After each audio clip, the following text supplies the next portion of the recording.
It is the fourth Sunday of Advent. In just a few more days, we, the Church, will celebrate the birth of Jesus. The first reading today is really important in the history of God's relationship with us. It's a covenant almost. David, who was a shepherd, now a military victor, is very comfortable in his home, made of cedar, fine wood. And the ark that was retrieved from David's enemies in the last battle is outside in a tent. And David said, that's wrong. I'm living in this nice house and the presence of God is in a tent. Well, then God speaks to Nathan, kind of a companion of David. And it's a long reading, but if you could take time with it, because a great promise is made. And it's a play on words in a way, because David wants to give God's presence a home.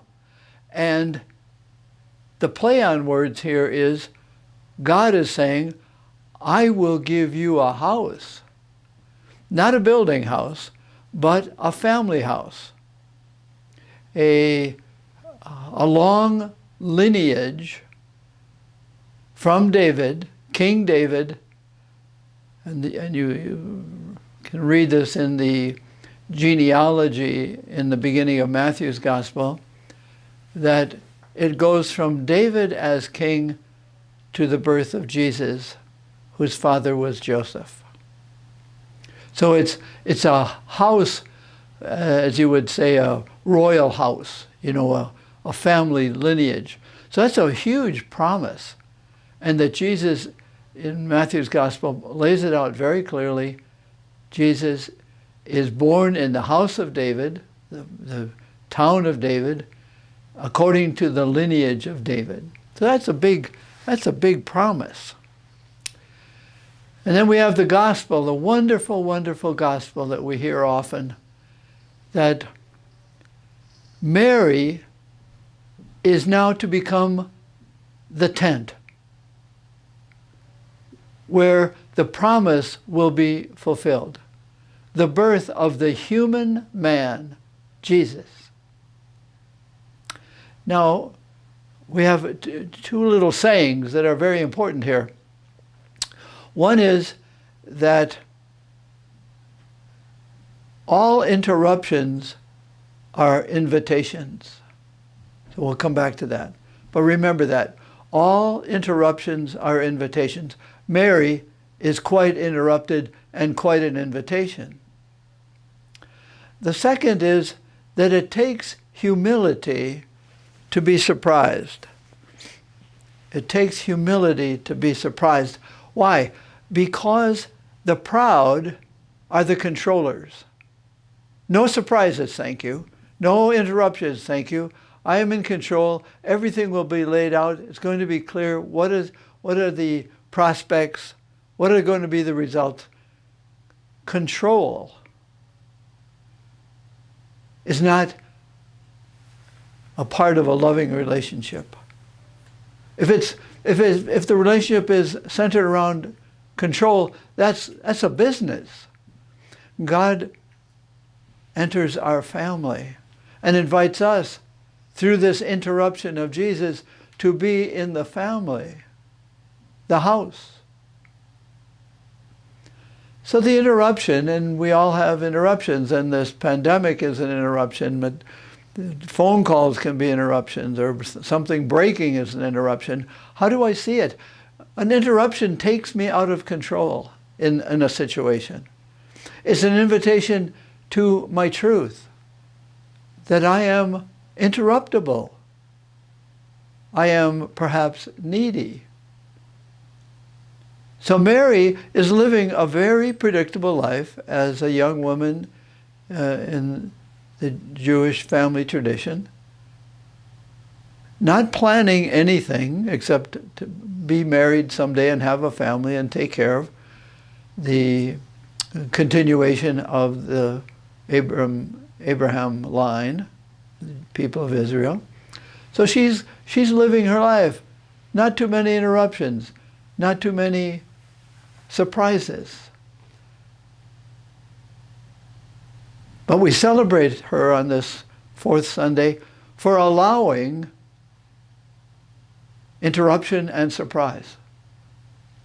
Her life is quite interrupted for the rest of her days. It's going to be a constant interruption until the interruption of the cross, and then the interruption of the resurrection.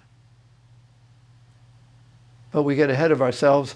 We are preparing for the birth, for the interruption of our human ways by the divine who comes from outside to inside. Comes from the tent outside to the tent inside, right within our humanity. This week, maybe, we are preparing gifts. Boxes and bags, wrappings. Two things about gifts. A gift to another is kind of an interruption and kind of an invitation, and it does take humility to receive the surprise of the gift. But within the gift are embedded several messages. Number one, the more you love someone, the less you can find a gift for them. Because no gift can say the immensity of the love that you have for that person. And so it's an experience of poverty, simplicity. And you write a note and says, I couldn't find it. It wasn't there. It's nowhere. But the giver is saying something to the receiver about the giver. That God, in giving Jesus to Mary, and Mary giving Jesus to us in the stable in Bethlehem, the giver is saying something about Mary and all humanity. The giver is saying something about the giver. I know you. I know how to come to you. I know what is good for you. I'm not going to force you. I am not a military leader. I am a loving leader. And you know what? I did find it. I did find the perfect gift for you. Saying everything I want to say about myself to you. And in receiving gifts, we have to receive what is the giver saying about the giver. And then the giver is saying something about the receiver, saying something to Mary, saying something to all humanity. You are the beloved, and I want to tell you about yourself. I want to lead you out of ignorance about who you are. And so to receive Christmas is to receive what is God saying about us. Judgment? No. Reception? Reverence? Creation? Yes. I'm not done with you yet. I want you to receive the interruptions. I want you to receive the invitations. But I want you to receive the humility to receive who you are in my eyes.